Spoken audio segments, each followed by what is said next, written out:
जब ये बोध हो जाएगा then we are on the right track। तो हमारी जो सजातीयता है राधा रानी के साथ, क्योंकि वो राधा रानी मूल शक्ति है। इस दृष्टिकोण से हमारी चेतना में हम अपने स्वरूप से परिचित होना चाहते हैं, तो हमारी सजातीय राधा रानी के साथ है, श्याम सुंदर के साथ नहीं। श्याम सुंदर को हम प्राप्त करने की क्या करेंगे? तो श्याम सुंदर तो हमारे लिए विजातीय है।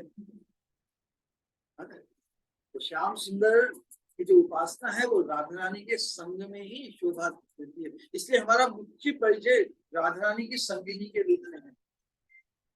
राधा रानी की संगिनी के रूप में परिचित होकर ही हम, क्योंकि हमारी स्वामिनी के प्रियतम है श्याम, तो उनको भी थोड़ा सा आदर किया। तो राधा रानी के संबंध से ही हम युगल की जो उपासना है उसमें आगे बढ़ सकते हैं। किंकरी मंत्र जो सखियां हैं उनका पद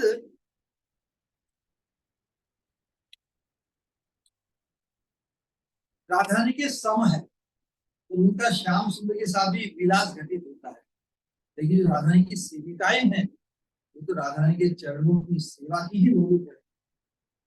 इसके कारण अंतरंग अवस्था में जिस अवस्था समय स्थान अवस्था में जहाँ पे सखियां भी जहाँ जाने में संकोच करती है, क्यों करती है? क्योंकि राधा रानी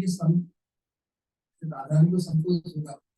लेकिन जो किंकरियां है भगवान राधा रानी, वो राधा रानी के भाव की ही स्फूर्ति है।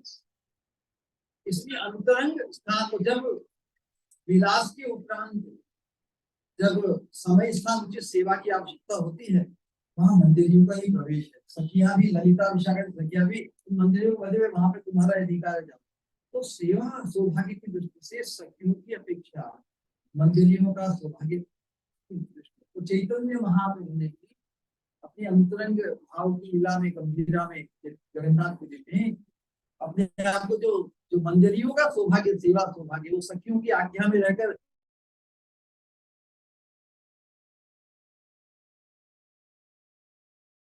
इस समय पर जहाँ पर राधा रानी और श्याम सुंदर का मिलन जहाँ संपादित हुआ है, उस स्थान पर सखियों के सामने संकोच है, क्योंकि वो उनसे मजाक करेगी, उनका उपहास करेगी। किंकरियां बहुत अंतर, इसलिए 5 प्रकार की जो गोपियां बताई गई है, सखियां बताई गई, इसमें जो नित्य सखी और प्रिय सखी है वो मंदिरिया कहलाती है। उनमें ललिता विशाखा आदि का भी अष्ट सखी का भी नहीं। सेवा सौभाग्य के कारण और महाप्रभु हमें चैतन्य महाप्रभु हम जीवों के लिए हमारा अधिकार वो स्वातंत्रमयी सेवा का नहीं है। सखियां भी राधा रानी की कायु विस्तार है, वो अंतरंगा शक्ति का ही विस्तार है। तो ये उनकी जो सेवा है श्याम सुंदर के साथ राधा की वो स्वातंत्रमयी है। लेकिन हम जीवों का तटस्थ शक्ति के अंश हम सभी संसार के जीव उनकी जो सेवा का अधिकार है वो अनुगत्यमय है। इसलिए ललिता विशाखा आदि जब सखी वृंद आज्ञाएं कवि को सेवा चरणार्विंद की सेवा हम उनकी आज्ञा में रहकर, और वो अंतरंग सेवा में मंजरियों को ही प्रवेश, ये तो एक। तो यहाँ पर चैतन्य महाप्रभु के साथ में राधा रानी भी गदाधर पंडित के रूप में आए थे। भगवान स्वयं साधु वेश बनकर या भक्त भाव में आए हैं। तो उनके जितने पार्षद है ललिता विशाखा और जितने भी सखी मंदिर है वो भी पुरुष रूप ध्यान करें उनका संग निभाने के लिए। तो यहाँ पे गदाधर राधा रानी और गदाधर पंडित के बाद इधर जो नित्यानंद प्रभु है वो बलराम जी है, और आज जिनका आविर्भाव है अद्वैत आचार्य वो है महाविष्णु सदाशिव का मिलित। 1 घंटा बीच में एक प्रसंग इसको देंगे। और जो उधर अंत में है वो नारद श्रीवास पंडित नारद, जहाँ जहाँ भी भगवान आविर्भूत होते नारद जी वहां पर आ ही जाते हैं, हर लीला हर भाव की, और बहुत से। तो ये पंचतत्व की लीला। प्रबोधानंद सरस्वती ठाकुर चैतन्य महाप्रभु का जो चैतन्य महाप्रभु जिस महावदन्यता जो परम अवदान जीव मात्र को देने आए हैं उससे वो कितना दुर्लभ है, और जो कृपा उन्होंने जीव जगत पर बरसाई है, इस आदर्श को उन्होंने जीव मात्र के लिए जो मनुष्य जीवन का जो परम प्रयोजन कृष्ण प्रेम है, भगवत प्रेम, उस भगवत प्रेम के भी जो परमतम सोपान पर परमतम सौभाग्य को मंजरी रूप में प्रदान करेगी, राधा रानी की किंकरी के रूप में इस भाव साधना को प्रकाशित किया, वो अद्वितीय है, अनंत काल से जो प्रकाशित नहीं हुई, न किसी संप्रदाय में इत्यादि में।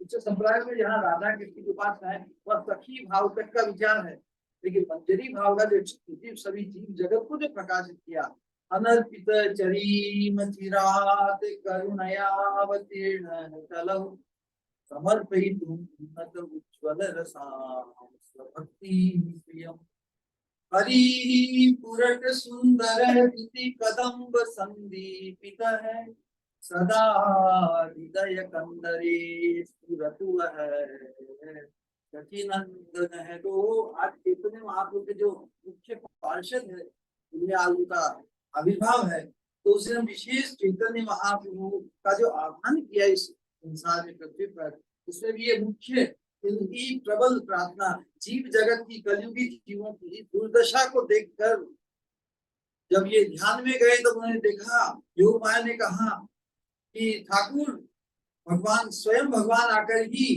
ये कार्य करेंगे, कलयुग के जीवों की जो अवस्था बड़ी विचित्र है, सभी प्रकार से वो उनकी किसी भी दृष्टि से जो योग्यता है साधन की, बल्कि तो सभी बिल्कुल चौपट है, और बड़ी कलयुग अनेक दोषों के अंतर्गत भी जो हिपोक्रेसी है, पाखंड और डिसेंशन किसी की किसी से नहीं बनती, घर घर गांव गांव कहीं भी, तो इस प्रकार के माहौल में, लेकिन कलयुग की एक विशेष कि यहाँ पर व्यक्ति हार जाता है।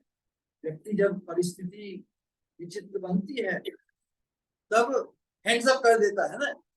कलयुग में ही ये बैंक्रप्सी कहाँ भी फाइल होती है, कलयुग के अलावा कहीं हमने सुना नहीं।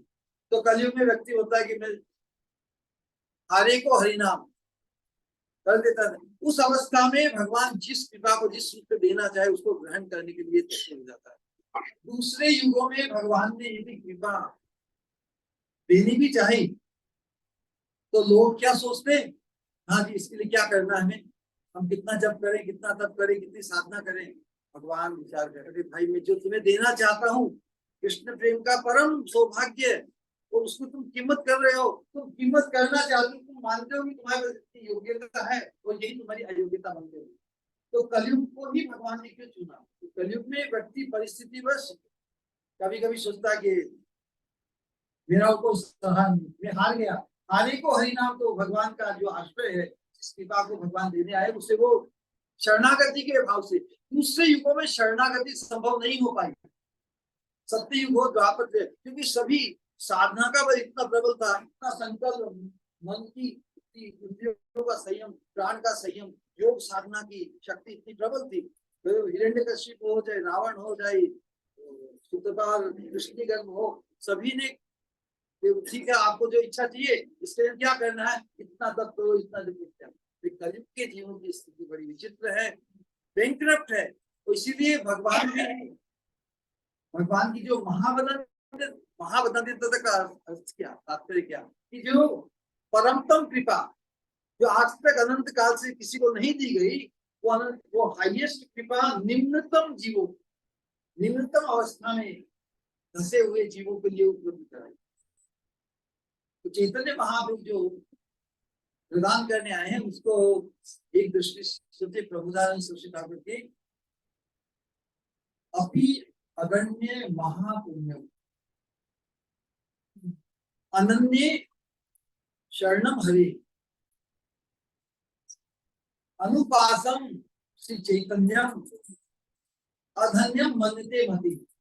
तो कह रहे हैं चैतन्य महाप्रभु की जो कृपा है उसका साक्षात अनुभव करके कह रहे हैं, भले ही हम धर्म प्रिय या धर्म भीरु लोग अनेक प्रकार की साधनाओं उपासनाओं में व्यस्त रहते हैं, तो प्रभुदानंद सरस्वती कहते हैं कि कोई व्यक्ति अभी अगण्य महापुण्य, अनेक कोटि जन्मों की स्वीकृति, अगण्य अनगिनत महापुण्य संपन्न व्यक्ति को हो अपने संस्कारों से, अपने कर्मों से इत्यादि से, अपि अगण्य महापुण्यम अनन्य शरणम हरे, और जो अनन्य भाव से हरि की उपासना करते हैं। तो हरि की उपासना में क्या है, सब लक्ष्मी नारायण उपासना, नरसिंह उपासना, सीताराम उपासना सभी आ जाते हैं, और कई राधा कृष्ण उपासना भी उसमें आ जाती है।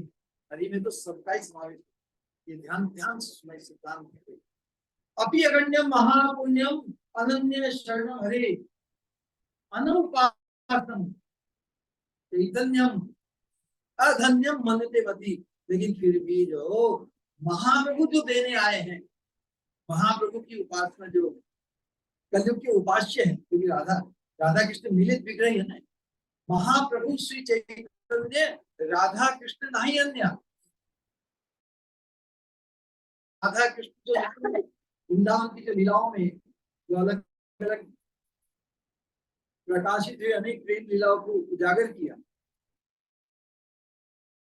अनुभव को प्राप्त है, उस अनुभव को स्वयं प्राप्त करने के लिए इस भाव में आए, इस रूप में आए। तो फिर राधा रानी की जो मनसा है, इच्छा, वो महावदान्यता किनकी है?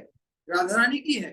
राधा रानी की जो महावदान्यता जो पूरे सबको देना चाहती है, वो चैतन्य महाप्रभु के माध्यम से। राधा रानी की जो उदारता है, राधा रानी की जो अद्भुतता है, वो चैतन्य महाप्रभु के कारण ही जग में विदित हुई। जैसे यदि गौर न हईते तबे के हईते केवल धैताम दे, राधा महिमा प्रेम रस सीमा जगत जाना कि चैतन्य महाप्रभु जग में आविर्भूत नहीं होते तो राधा रानी की जो महिमा है वो निकुंज मंदिर के भीतर ही जो कुछ कुछ अधिकारी हैं उन तक सीमित हो जाती। देश विदेश के पूरे जगत के जीवों को महाप्रभु जो वदान्यता है, महावदान्यता, वो प्रकाशित नहीं होगा। तो यहाँ करके उनको मैं अधन्य मानता हूँ, मतलब अभागा मानता हूँ, क्योंकि जो राधा कृष्ण मिलित रूप बनकर पूरे विश्व में निकुंज मंदिर या अंतरंग जो सेवा, अंतरिंग जो वृंदावन की ब्रज की जो मधुर लीला की जो परिपाटी है, उसमें हम जैसे साधारण जीवों का किस प्रकार अनुप्रवेश हो, उसको उस पद्धति को प्रकाशित चैतन्य महाप्रभु ने किया। इसलिए प्रभुदान ठाकुर कहते कि यथा यथा गौर पदार विंदे विंदेत भक्ति राशि तथा तत्सर्पति जगस्मात् राधा पदाम्भोज राशि राधा पदाम्भोज राशि राधा पदाम्भोज राशि। कोई राधा रानी के चरणारविंद की सेवाएं उनके करीब पहुंचता बहुत दुर्लभ है, बहुत अंतरंग, बहुत ही दुर्लभ है। लेकिन उस अति दुर्लभ तत्व को हम जैसे जीवों के लिए सुलभ बनाने के लिए जो स्वयं राधा रानी का भाव लेकर हमारे बीच में आए हैं महाप्रभु, उनको जो जीव नहीं पहचानता, भले ही वो अनन्य भाव से हरि का उपासक हो, राधा कृष्ण का उपासक हो, का लक्ष्मी नारायण के भगवान का हो, लेकिन जो चैतन्य महाप्रभु जो वस्तु जिनकी है, जो वस्तु जिन्होंने संकल्प करके और अपनी महावदान्यता को प्रकाशित करने, राधा रानी के जो मनोभाव है, राधा रानी की जो इच्छा है, उसे पूरे विश्व के जीवों के लिए उपलब्ध करने के लिए राधा रानी की इच्छा को ही पूर्ण करने का बीड़ा उठाकर जो श्याम सुंदर आए हैं, उस रूप को जो नहीं पहचानता, वो नहीं, मैं तो उनसे नहीं, मैं तो अपने आप अपने रंग से ही राधा कृष्ण के पास, वो असंभव है। राधा कृष्ण तो बहुत चीज को प्रस्तुत करने आए हैं, उसके लिए हम उसके प्रति हमारी दृष्टि नहीं होती, वो हमें हमारी दृष्टि को नहीं होती, जो सबके लिए सुलभ की है महाप्रभु, तो वो अभागा है जी। क्योंकि जो पद्धति जो देने आए हैं गारंटी, उनसे यदि हम सहज प्राप्त कर सकते हैं, उनसे अपने आप को अलग करके स्वतंत्र होकर और उनके प्रति अति आदर का भाव यदि हमारा जागृत नहीं होता। बहुत से राधा कृष्ण के उपासक है, वो भी ब्रज की भक्ति करना चाहते हैं, लेकिन उस ब्रज भक्ति को साधारण से साधारण जीवों को उपलब्ध कराने के लिए जिन्होंने पूरे विश्व में इस कृपा को लुटाया है, उस प्रभाव से हम अप्रभावित कैसे रह सकते हैं? हम अपने आप को ही मतलब अधन्य कर रहे हैं। मतलब इससे इससे बड़ा हो सकता है। जो चीज हम पाना चाहते हैं और हमें उपलब्ध होगी कि नहीं, इस पर संशय है, लेकिन जो वास्तव में वही चीज देने आए हैं, उनकी कृपा के स्रोत को हम नहीं पहचान पा रहे हैं, ये कहने का अर्थ है। तो अधन्यम मन्यते मति, मेरी मेरी दृष्टि में प्रभुदान शिष्य काम करते हैं जो बहुत ही अधन्य मतलब अभागे हैं। इस चीज को स्थापित करने के लिए दृष्टिकोण चैतन्य चेतावनी में दिया है। वहां बताया है कि द्वापर युग में इस दृष्टांत को समझने का प्रयास करेंगे। द्वापर युग में से धार्मिक राजा थे, धर्म का जबरदस्त पालन करते, धर्म की निष्ठा शिशुपाल की, दंतवक्र की, जरासंध की, दुर्योधन की। ये धर्मनिष्ठ राजा होते हुए भी वेदों की जो उपासना है उसपे विष्णु उपासक थे सभी, विष्णु की उपासना करते थे भगवान मानकर। धर्म के अंतर्गत विष्णु की उपासना है ना, विष्णु की उपासना करते हुए भी जो साक्षात विष्णु थे वहां पर भगवान श्री कृष्ण, उनके लिए उनका क्या भाव है, विपरीत भाव है। विष्णु उपासक होते हुए, धर्मनिष्ठ होते हुए भी तो साक्षात विष्णु थे वहां पर भगवान कृष्ण के प्रति उन्होंने वैमनस्य दुर्भाव ही रखा, इसलिए वो विष्णु उपासक होते हुए भी उनकी गिनती किनमें हुई, उनकी गिनती किनमें हुई, असुरों में हुई। तो चैतन्य चेतामृत के जो रचयिता है वो कह रहे हैं कि सभी शास्त्रों में हजारों हजारों जगह उपनिषदों में भगवान चैतन्य महाप्रभु की कलयुग के अवतार भगवान का ही साक्षात श्याम सुंदर ही इसमें आए हैं। इसकी सब जगह विधि और महत पुरुषों की परंपराओं में सभी को साक्षात अनुभव को प्राप्त हुए। तो भले ही वो विष्णु उपासक होकर भी यदि चैतन्य महाप्रभु में उनकी बुद्धि जागृत हुई, वो आसुरी भाव ही है। भगवान को जो लेटेस्ट वर्जन जो वर्तमान में इस युग में जो आए हैं, शास्त्र के आधार पर, शास्त्र चक्षु और महापुरुषों के अनुभव से तो इसको अनुभव कर सकते हैं। तो पूरे विश्व के लिए विदित है शास्त्र और महाप्रभु की इस रूप को। देखिए छन्न अवतार है ना, छन्न अवतार करने का आशय है भगवान जिन भी युगों में आते हैं सब जगह अपनी शक्ति जो यदा यदा ही धर्म ग्लानि भवति भारत इस सिद्धांत की पूर्ति के लिए प्रकृष्ट रूप से अपनी शक्ति दुष्टों का विनाश करते हैं और भक्तों की रक्षा करते हैं, ये बात तो सहज है। लेकिन कलयुग की अवस्था बड़ी विचित्र है। सत्ययुग में कहते हैं कि अलग अलग धरातल पर अलग अलग लोक में जहाँ देवता रहते थे दूसरे में असुर रहते थे, तो भगवान उस लोक में जाके उनका विनाश किया। त्रेता युग में वो धर्म की थोड़ी ग्लानि हुई तो एक ही धरातल पर आ गए, तो भगवान उस धरातल पर जाकर उन्होंने विनाश किया, रावण का विनाश किया। द्वापर युग में एक ही कुल में असुर दोनों आ गए, तो भगवान ने असुरों को मारा तो देवताओं की पांडवों की त्यागी रक्षा की। लेकिन कलयुग में बड़ी विचित्र अवस्था, कलयुग में एक ही शरीर में कभी आसुरी भाव आते हैं, कभी सात्विक भाव देवता जैसे भाव आते हैं। तो भगवान विचार करे कि यहाँ पर बैलेंस तो बड़ा विचित्र, इम्बैलेंस यहाँ पर ऐसा है कि एक ही व्यक्ति में आगे किसको मारे, व्यक्ति के किस भाग को मारे और किस भाग की रक्षा करे। अच्छा तुम्हारे दिमाग में बहुत बात आ रही है, दिमाग को मारने के लिए कहाँ से काटना पड़ेगा, यहाँ से काटना पड़ेगा। देखिए हृदय में कोई अच्छा भाव भी होगा, तो एक ही देह में कभी आसुरी भाव प्रबल हो जाते हैं, कभी शुद्ध भाव प्रबल हो जाते। तो भगवान ने फिर जिस रूप को धारण किया अस्त्र शस्त्र है उनके साथ, कृष्ण वर्णम दिशा कृष्णम सांगो पांगास्तम यज्ञै संकीर्तन प्राय यजन्ति। तो अस्त्र शस्त्र किसे कहते हैं, अस्त्र होते थे जो फेंकते, तो शस्त्र जो धारण करते। तो इस अवतार में भगवान ने देखो हरिनाम रूपी अस्त्र, हरिनाम द्वारा सबको आकृष्ट किया नित्य कीर्तन से। तो अपना जो रूप है, रूप मोहित ये राधा रानी का ही रूप, राधा रानी कितनी परमा सुंदरी है, और कोई पुरुष उस रूप को धारण करे तो इसका सुंदरी कैसा बन जाएगा। तो भगवान भक्त भाव को अंगीकार करके इस रूप में जो प्रकट हुए, इनका जो रूप का जो माधुर्य है, श्याम सुंदर तो सावधान है, टेढ़े मेढ़े हैं और अनेक दोषों से पूर्ण है, लोग ऐसा वर्णन करते हैं। उन्होंने शिक्षा भी दी गीता में, वो उनकी शिक्षा को सुनते हैं तो उल्टे ही जाते हैं। तो भगवान ने कहा, रे मैं सबके परम कल्याण को का प्रस्ताव दे रहा हूँ सबको, कि सर्व धर्मान परित्यज्य मामेकं शरणं व्रज अहम त्वां सर्व पापेभ्यो मोक्षयिष्यामि। वो लोगों को क्या चाहिए, संसार के फंसे हुए हैं, तो मैं तुम्हें यहाँ से निकाल कर दिव्य धाम की तरफ ले जाने के लिए प्रस्ताव करो, और फिर शरणागत हो जाओ। कितने हो पाए, भगवान का संकल्प है सबको, सबको परम गति देने के लिए, लेकिन कोई कोई तैयार ही नहीं। तो कहा जाता है कि भगवान का और माया देवी का इलेक्शन हुआ, तो भगवान तो सर्वसमर्थ है, भगवान हारते हैं क्या। भगवान का नाम ही अच्युत है, वो अपने संकल्प से च्युत नहीं होते।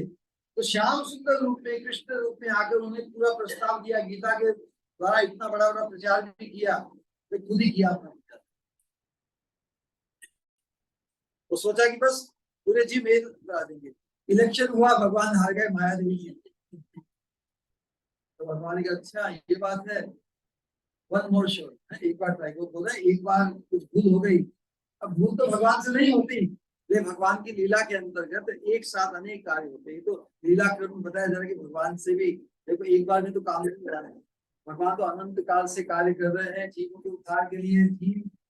जीवों को भगवान के द्वारा जो थोड़ी स्वतंत्रता मिली, उसमें भगवान हस्तक्षेप नहीं करते। इससे भगवान सर्वसमर्थ होते हुए भी एक की उम्र है, सब कोई करनी पड़ेगी, तो भगवान भेदभाव करते हैं, दुर्भाव करते हैं। तो भगवान में दुर्भाव नहीं है, लेकिन जो भगवान के शरणागति होने का जो कार्य है, वो और अपने पार्षदों के माध्यम से कराते हैं, के माध्यम से कराते हैं। तो यहाँ पर जब भगवान स्वयं ही भक्त भाव अंगीकार करके चैतन्य महाप्रभु के रूप में आए, तो देखो उन्होंने कैसा गोरा रूप धारण किया, इसके आकृष्ट और जो कीर्तन नृत्य में सबको जो अवधान किया, जितने भी दुर्वृत्ति जीव की जो असत भाव है, आसुरी भाव है, उसका जड़ मूल से निकाल दिया। भगवान ने तो असुरों को मारकर जीते जी तो उनकी कृपा का अनुभव नहीं कर सके ना। ये चैतन्य महाप्रभु के रूप में जिन जिन लोगों के जीवन में जो पापी से पापी, इन दिनों रावण हुआता था, एकदम सुधा था, आज के संसार में हम देखें कैसी कैसी विचित्र घटनाएं घटित होती। तो वैसे लोग भी जो चैतन्य महाप्रभु के भक्तों के सानिध्य में आ गए हैं, उनका जीवन आमूल परिवर्तन, ऐसा परिवर्तन संसार में, संस्कृति में, पूरे संस्कृति मानव के इतिहास में ऐसा कभी नहीं हुआ।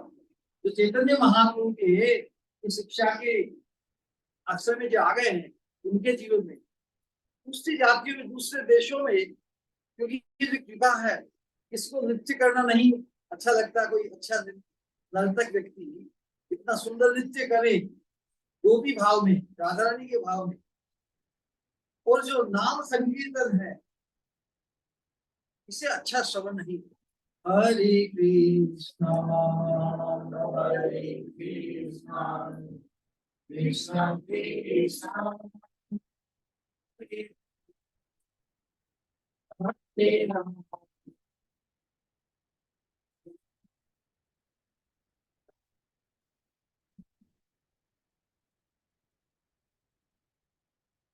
हरे कृष्णा कृष्णा कृष्णा।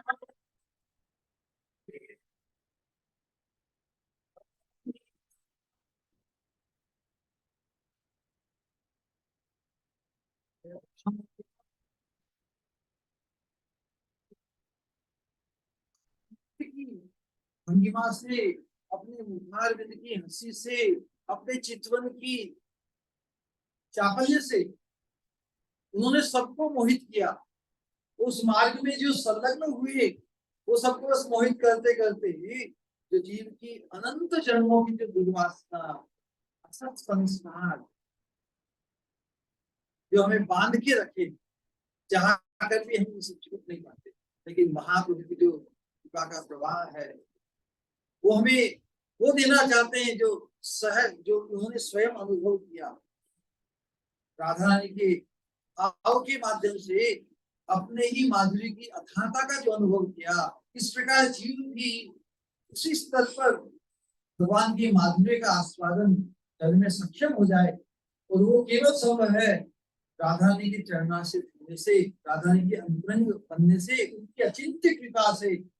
जो राधा रानी आस्वादन करती है भगवान के माधुर्य का, लेकिन वो तो उनका एक्सक्लूसिव भाव है, जो राधा रानी का भाव और किसी का नहीं, श्याम सुंदर का भी नहीं, इससे तो उधार लिया तो जानने के लिए। तो राधा रानी का भाव तो केवल राधा रानी का है, चंद्रावली और किसी सखी मंडलियों का भी नहीं है। लेकिन राधा रानी की जो अंतरंग बन जाती है, इसे इसी सिद्धांत को रस के अंतर्गत बताया जाता है।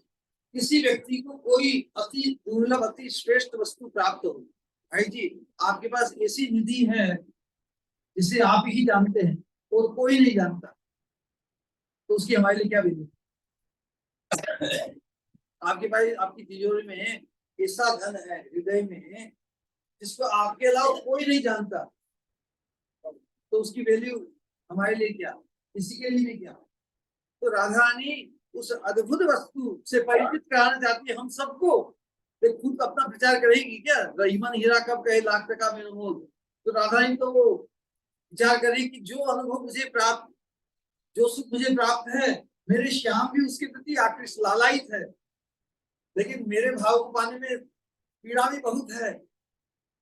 उस पीड़ा को मैं नहीं चाहती कि श्याम सुंदर तो अनुभव केवल सुख का अनुभव करे, लेकिन ये तो अपने पैकेज में आता है, किसी चीज को पैकेज दे तो उसके साथ में सभी कुछ अधिकार है, कुछ कर्तव्य इत्यादि। श्याम सुंदर का जब अति आग्रह देखा तो राधा रानी ने उनको भाव किया, लेकिन उनकी मनसा यही थी कि जो मुझे अनुभव है वो अनुभव श्याम सुंदर भी करे। लेकिन आगे वो कैसे कह रहे, श्याम सुंदर खुद भाग गए, हाँ हाँ इससे तो मैं भी वंचित हूँ। तो राधा रानी की जो मनसा है, निकुंज मंदिर में तो कुछ सखी मंजिलियों तक ही वो सीमित था वो भाव, लेकिन जब श्याम सुंदर ही उसके लिए लालायित है, अतृप्त है, उससे नहीं पाकर, तब वो फिर पूरे जगत के लिए प्रकाशित हुआ। तो महाप्रभु की जो महावदान्यता है एकदम रूप से ही प्रकाशित हुई। इसी दृष्टिकोण से हम देखते हैं कि जो चीज चैतन्य महाप्रभु देने आए हैं उसके प्रति हम जागृत हों। नहीं तो हम अपने आप को बुद्धिमान मानते हुए भी या धर्म के अंतर्गत शिक्षित होते हुए भी चैतन्य महाप्रभु देने आए हैं ले जाएंगे, और हम उनसे टू मच फेमिलियर।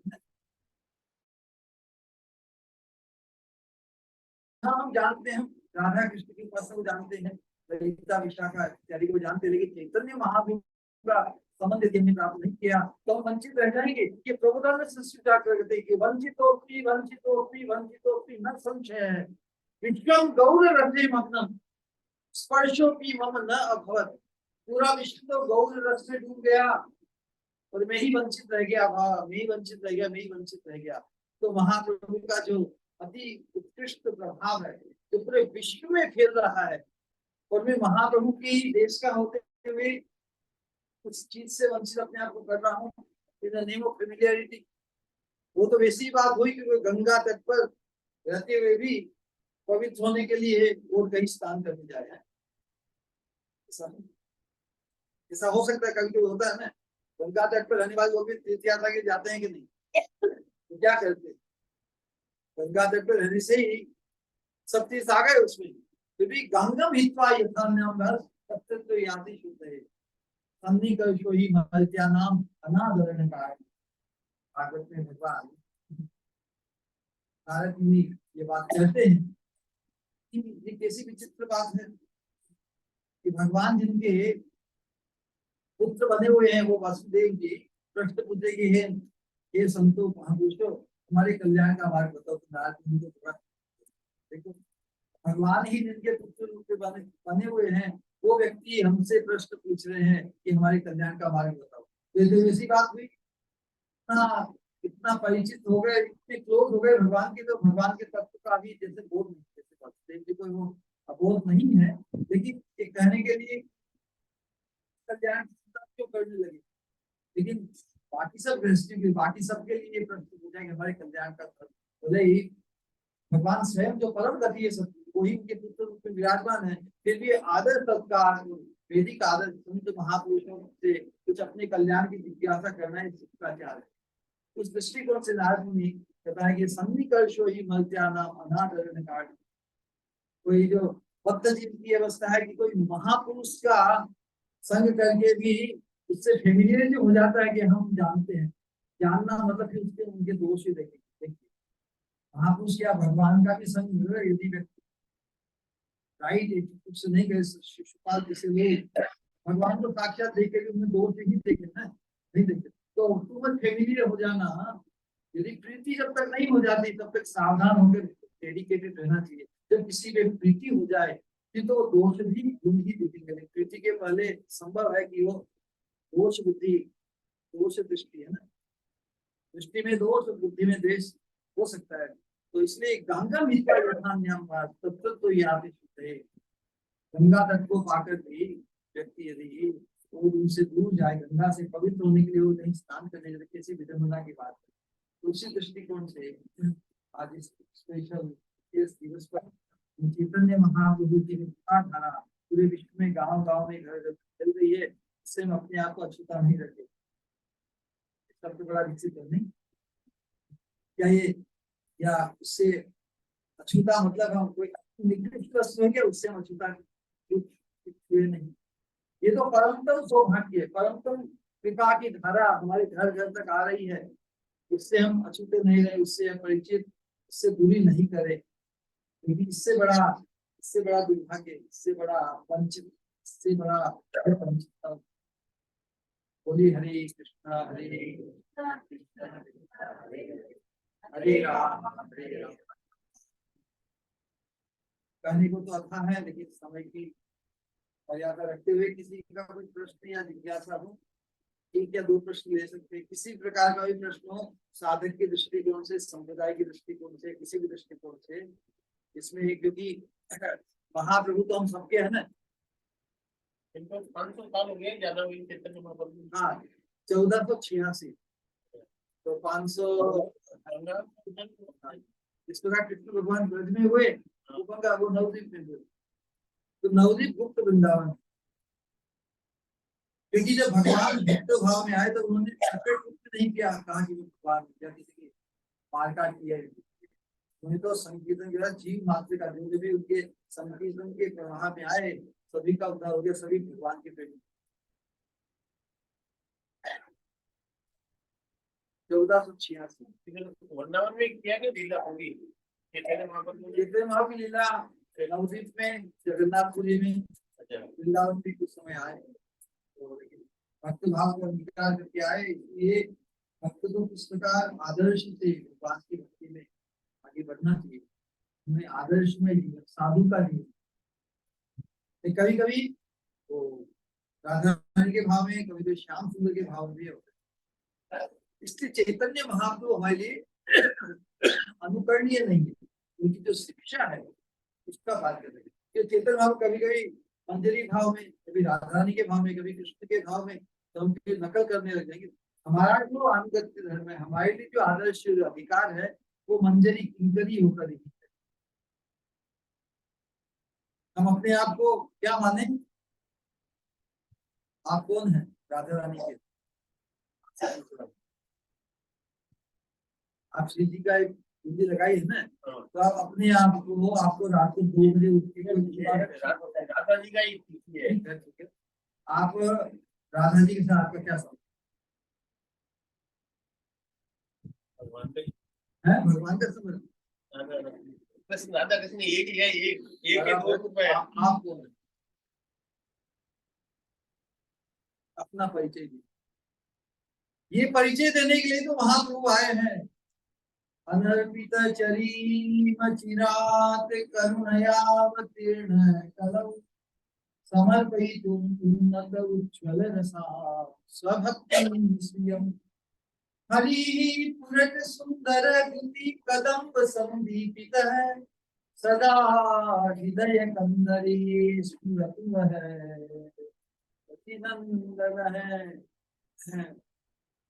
भगवान का ये रूप जिसमें उन्होंने राधा रानी के भाव की ओढ़नी ओढ़ी है, वो रूप आपके हृदय में जब छा जाएगा तो वो जो देने आए हैं उससे भी परिचित हो जाएंगे। चैतन्य महाप्रभु के स्वरूप से परिचित हुए बिना, चैतन्य महाप्रभु के प्रति, चैतन्य महाप्रभु को हृदय में धारण करने की तमन्ना ये बिना हम चैतन्य महाप्रभु जो देने आए हैं उससे कैसे परिचित होंगे, वंचित रह जाएंगे।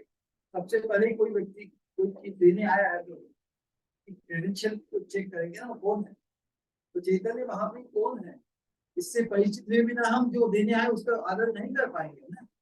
अरे स्वयं भगवान, स्वयं राधा रानी ये देने आई है, तो फिर हम उसके प्रति एकदम जागृत। तो आप अपने आप से परिचित नहीं होना चाहिए।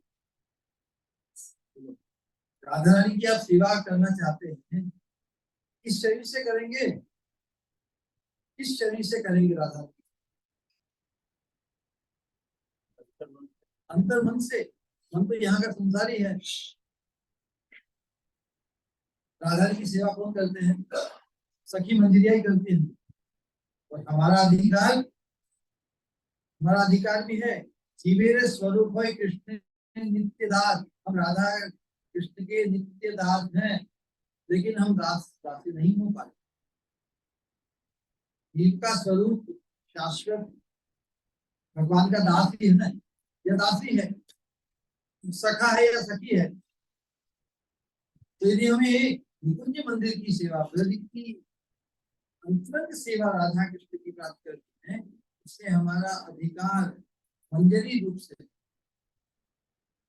ये जो वर्तमान देह जिसमें हमारा आवेश है कि मैं आदमी हूँ, मैं किसी का पति हूँ, किसी का बाप हूँ, किसी का इत्यादि हूँ, ये जो आवेश यही तो बाधक है।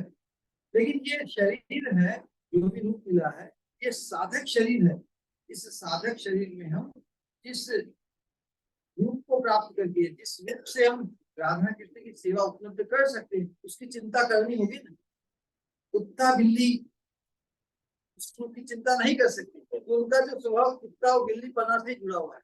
लेकिन मनुष्य में ऐसी क्षमता है कि वो अपनी चिंता, अपने अंतर्भाव की चिंता कर सकता है कि मुझे वो बनना है, मुझे राधा रानी की सेविका बनना है। तो अपनी चिंता अंतर कर सकता है कि मैं राधा रानी की किंकरी हूँ, राधा रानी। संसार का उदाहरण, कोई किसी व्यक्ति के पास लाख रुपए है और वो चिंता करता है कि मुझे अरबपति बनना है या करोड़पति बनना है, तो उसकी चिंता करता है ना, करोड़ रुपया हो जाएगा मैं ये करूंगा, अरब रुपया हो जाएगा मैं ये करूंगा। उसकी चिंता अपने आप को करोड़पति जैसी या अरबपति जैसी वो चिंता करने लगता है। अभी हुआ नहीं, लेकिन वैसी चिंता करना क्या हमारे अधिकार में है क्या? कोई व्यक्ति इच्छा करे कि मैं तो करोड़पति हूँ या मैं अरब,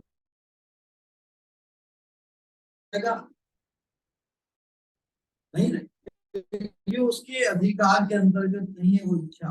लेकिन मुझे राधा रानी की किंकरी बनना है, ये इच्छा हमारे स्वरूप के अनुरूप है। भले हम राधा रानी के किंकरी को अभी तक प्राप्त नहीं किए हैं, फिर भी वो इच्छा गलत अनुचित नहीं है। तो जो चीज हमें प्राप्त नहीं हुई,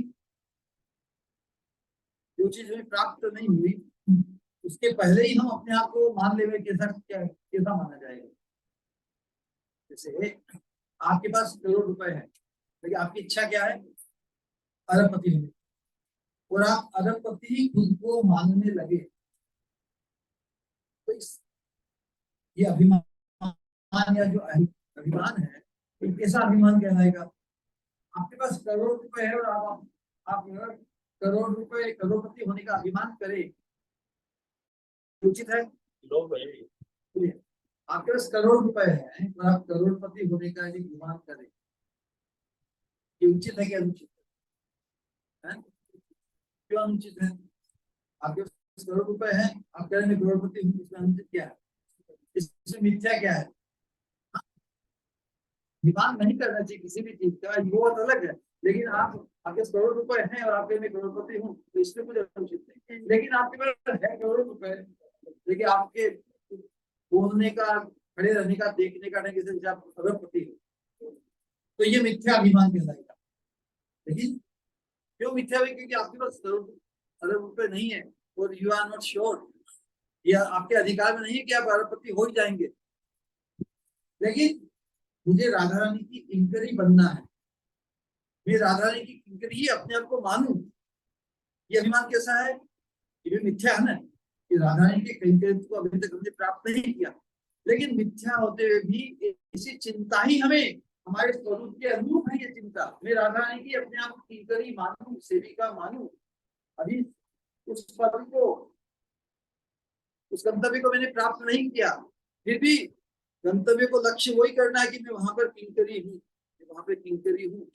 और ये जो अभिमान है ये मिथ्या होते भी पुष्ट होते होते हमें राधा रानी के कैंकर को प्रदान कर देगा। जबकि संसार की जो मिथ्या अभिमान है, अपने आप जिंदगी भर आप अरबपति मानो, आपको जरूरी नहीं कि आप अरबपति हो जाएंगे, संशय है ना, लेकिन अपने आप को राधा रानी की किंकरी रूप में मानना, ये जो अधिकार या ये सौभाग्य है आपके अधिकार के अंतर्गत है। तो मिथ्यापवाद वचसा भी अभिमान सिद्धि, इस प्रेम भक्ति के मार्ग में वो मिथ्या अभिमान अर्थात जिस चीज को उपलब्ध करना चाहते हैं, यदि वो हमारे अधिकार के अंतर्गत है, तो उस मिथ्या अभिमान को पुष्ट करते करते हम एक दिन राधा रानी की कृपा से, महाप्रभु की कृपा से हम उस सौभाग्य अवश्य प्राप्त करेंगे।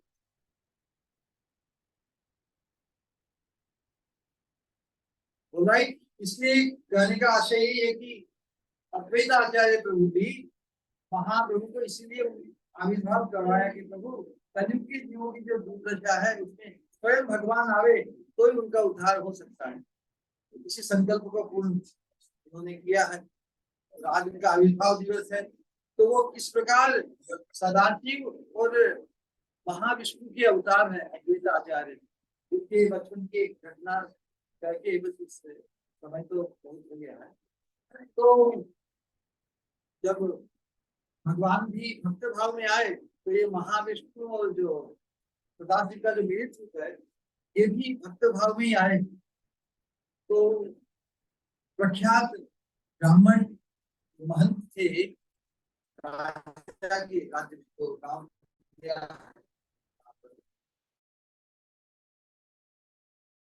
इनकी साथ में स्कूल जाते थे।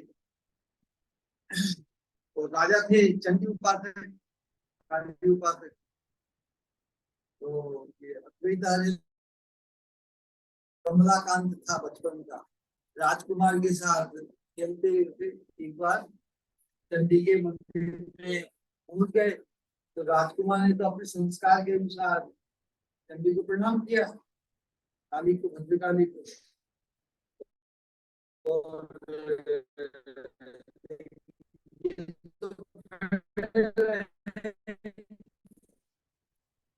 स्वयं महावीर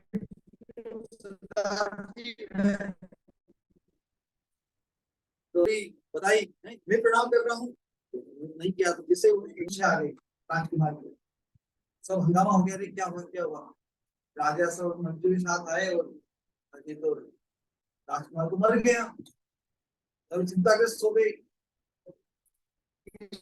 के मंदिर में आके मृत्यु हो जाए तो बड़ी विचित्र बात है। तो कमलाकांत का चिंता मत करो मैं इनको बुलाता। तो उन्होंने अपने भगवान का जो चरणोदक है, भगवान कृष्ण का चरणोदक घर से मंगाया और उनके ऊपर छिड़का, के प्रभाव से और राजकुमार जीवित हो गया।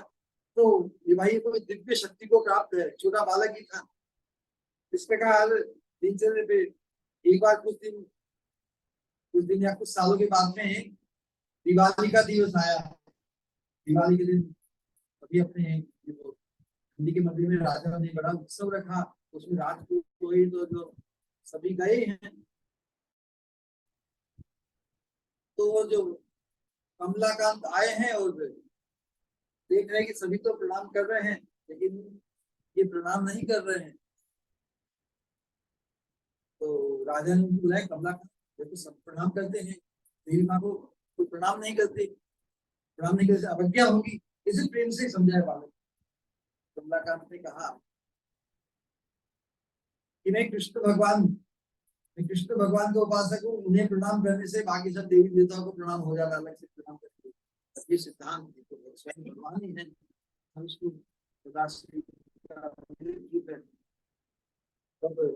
राजा के आदेश की, राजा की इच्छा की अवज्ञा हो गई।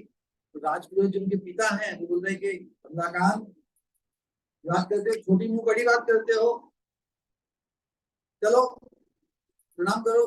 देवी इष्ट है और जगदम्बा है, पूरी जगत की जीव। तो कमलाकांत बोलते हैं कि जगदम्बा है सबकी ही, सभी जीवों की माँ है, तो माँ किसी जीव की आहुति लेगी क्या? बंगाल में उधर तो ये आहुति देते हैं जीवों की। उनका ये आर्ग्यूमेंट था कि उसे आप सब जीवों की माँ मानते हो, माँ अपनी संतान की आहुति लेगी क्या? नहीं लेगी। पिता को, पिता ऐसा सुनकर राजा की अवज्ञा हो रही है, इसलिए आंख बताई, तब जो प्रणाम कर, तो गुरु को भी, पिता में गुरु प्रति रखते हुए जैसे ही उन्होंने प्रणाम किया, तो काली चंडी की मूर्ति विस्फोट हो गई। कृष्ण के रूप में आ गई। नहीं, सुनिए, विस्फोट हो गया उसका, क्योंकि चंडी है वो तो भगवान की बहिरंग शक्ति है। अब भगवान भगवान उसको प्रणाम करके तो वो सहन कर पाएगी क्या? तो विस्फोट हो गई। इस प्रकार की अद्भुत घटनाएं इनके जीवन में है। फिर जब वो हंगामा हुआ, उस समय सबके देखते देखते बड़ी एकदम हंगामा हो गया। उस समय वो अदृश्य वहां से चले गए और शांतिपूर्ण जाके उन्होंने फिर अध्ययन और जो अपनी व्याकरण करना था बाकी बात, अद्वैत आचार्य जो भी, तो मूल रूप में भगवान कृष्ण सभी अवतारों के मूल है ना।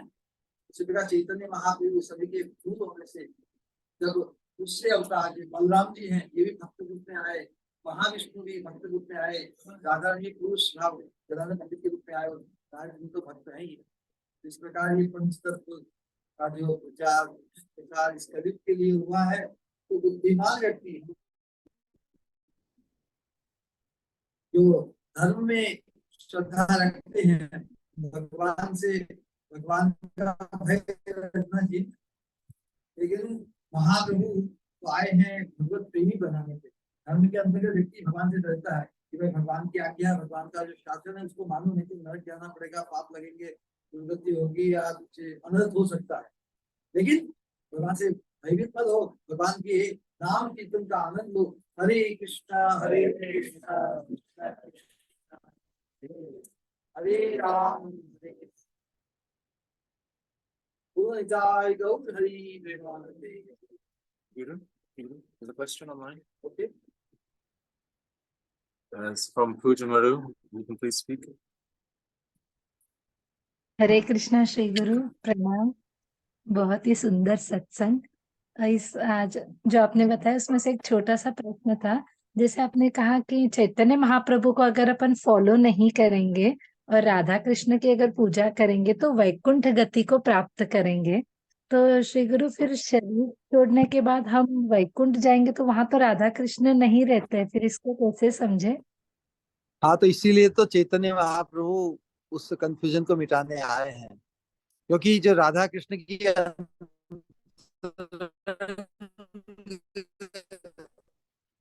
जो उपलब्धि है, वहां पर जिस भाव से वो उपलब्ध होगी वो सेवा, उस भाव से, उस भाव को अर्जित करना होगा ना, तब प्रकाशित हुई है। वो जिस भाव को देने आए हैं, कृष्ण प्रेम के परम सोपान रूप राधा दास्यम को जो देने आए हैं, जो देने आए हैं, उनको हम नजरअंदाज करेंगे, उनसे स्वतंत्र विचार से अगर वहां जाएंगे, तो जो बोनेफाइड जो प्रोसेस, जो ऑथोराइज प्रोसेस है, उसको नहीं पालन करके अनऑथोराइज या अपने मन गढ़ंत स्वतंत्र भाव से जाएंगे। कहने का तात्पर्य है, यदि हमारी राधा कृष्ण के प्रति उपासना की जागृति है, तो उसे जो साक्षात देने आए हैं, जो भाव उसे प्राप्त करने के लिए अपरिहार्य है, इंडिस्पेंसिबल है, जिसके बिना हम वहां नहीं पहुंच सकते, उन्हें पहचानना होगा ना। तो चैतन्य महाप्रभु की शिक्षा और उनकी पद्धति के जो आचार्य हैं, उनके आश्रित, उनसे मार्गदर्शित होकर ही हम वहां उस निकुंज मंदिर में पहुंच सकते हैं, अन्यथा संशय है। ऑलराइट, हम जीवों को गारंटी चाहिए ना। हम प्रयास तो सभी करना चाहते हैं, हम महाप्रभु की के अरे जो ऑथोराइज बन के आए हैं, उस ऑथोरिटी को हम इग्नोर करके अपने अपने शॉर्टकट से अपने अपने हिसाब से करना चाहेंगे, तो उसमें संशय है कि नहीं।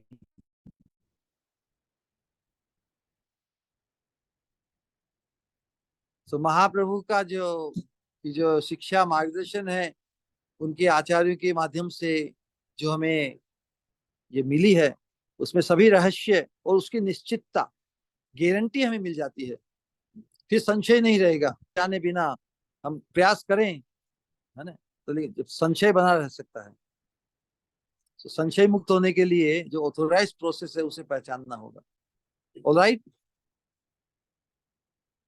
जी श्री गुरु, प्रणाम। हरे हरी कृष्ण। कलयुग के पावन अवतार चैतन्य महाप्रभु के बारे में महाराज जी ने भी विस्तार से बताया। काफी लोगों को चैतन्य महाप्रभु का मालूम है,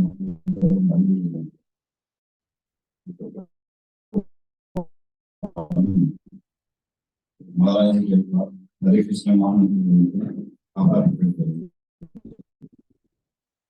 हरे कृष्ण हरे कृष्ण कृष्ण कृष्ण हरे हरे, हरे भगवान सत्संग करने का जो मौका दिया उनके लिए एक बार हरे कृष्ण महामंत्र का भी आभार। कृष्ण हरे राम जैसा सबको मालूम है, यहाँ पे इस्कॉन की तरफ से राधा श्याम सुंदर का मंदिर शाहपुर आरके नगर में 1,25,000 स्क्वायर फुट जमीन पर गया है। उसमें तरह तरह की सेवा है। ये मंदिर हम 84 स्तंभों के ऊपर बना रहे हैं। जैसे भगवान कृष्ण का जो गोकुल में महल है वो भी 84 खंबा का है, और काम्यवन में 84 खंबा का मंदिर है। अभी राम जी का जो प्राण प्रतिष्ठा महोत्सव हुआ था वो भी 84 सेकंड के, उसका महोत्सव 84 सेकंड का था। और 84 लाख योनियां जो है, 84 लाख योनि, हाँ, इसीलिए हमने मंदिर बनाया है 84 खंभों का। तो हमने एक एक खंभे का डोनेशन 1 लाख रुपए उसमें रखा हुआ है। तो हर कोई उसमें से एक खंभा चूज करके 1 लाख हो सकता है।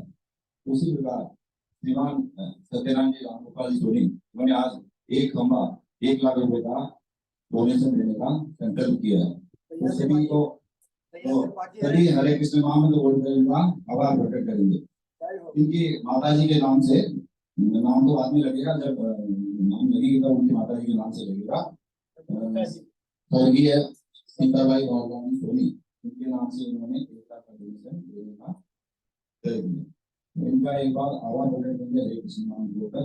हरे कृष्ण कृष्ण कृष्ण हरे हरे, हरे राम